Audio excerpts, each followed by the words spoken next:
Hi, I'm Carrie Lee, and this is my artifact project.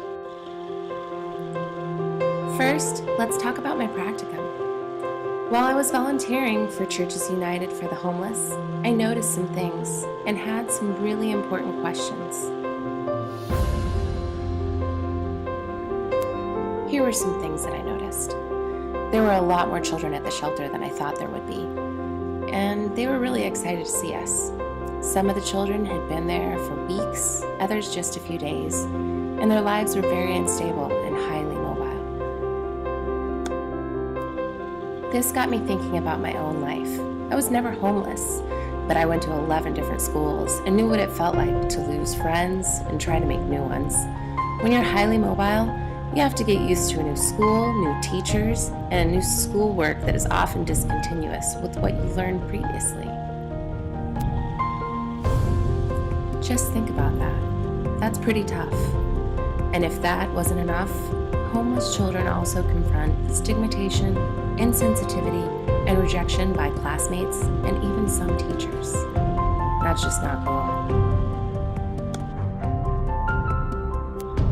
Questions I had were, are there policies in place that help these youth have access to a stable education? And are there resources to help them succeed? And finally, what can I do as a teacher to help these students, my students? So I put my thinking cap on and I did a little research and found a policy that could help. It's called the McKinney-Vento Act.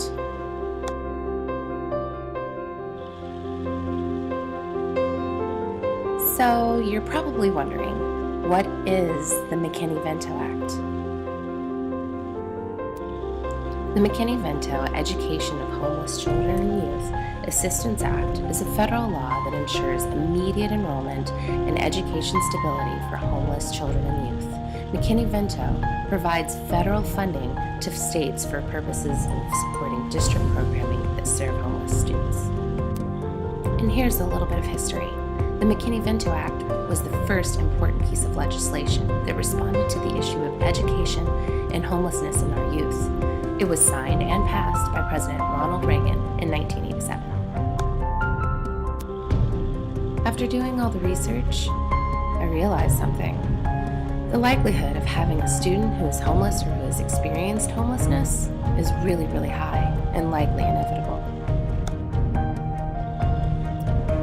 While a few states reported a decrease, 35 states reported an increase in homelessness among youth in 2015. I couldn't believe that according to the Department of Education, in the 2013-14 school year, more than 1.3 million homeless children and youths were enrolled in public schools. That is a lot of students dealing with the difficult issue of homelessness. Homelessness affects many students in our country, our counties, and in our local schools.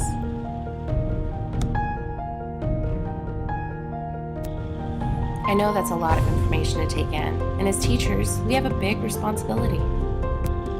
So I know you're thinking, so how can we make a difference? No worries. As they say, knowing is half the battle. First off, we have to understand what youth homelessness is, and according to the McKinney-Vento Act, it defines this term as an individual youth who lacks fixed, regular, and adequate nighttime residence.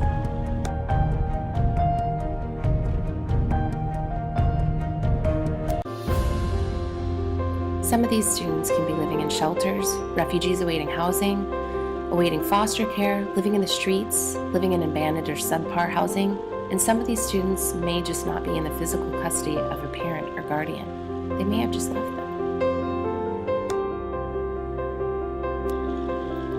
If my philosophy is to serve all of my students and expand on their potential, then my purpose as a teacher is to seek out all the ways in which I can better understand the many diverse cultures, issues, and complexities that come with each student.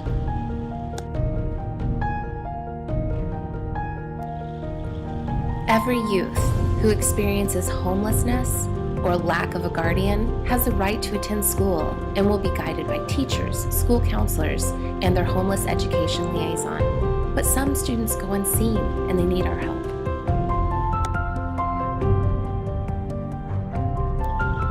So, step 1, learn more about what you can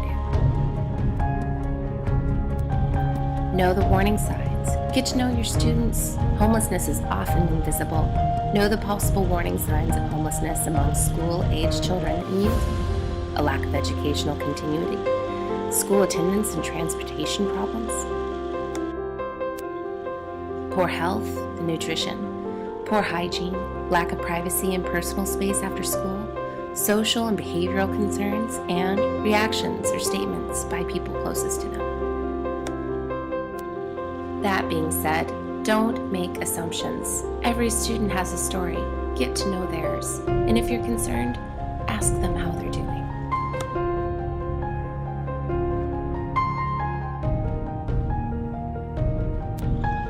Remember, your students should trust you, so privacy is key.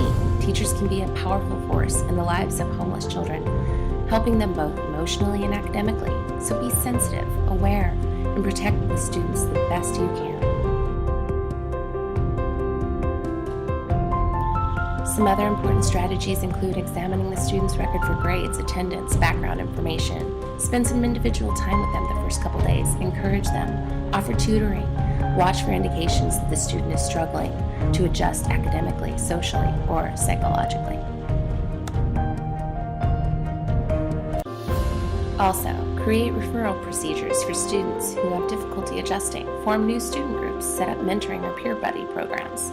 Offer a welcome bag or backpack with supplies and snacks, and keep snacks in the classroom for students who are so hungry they fall asleep, and ensure that students don't feel singled out. So now you've learned a little bit about the McKinney-Vento Act and homeless youth, and what you can do to help. Students are counting on you.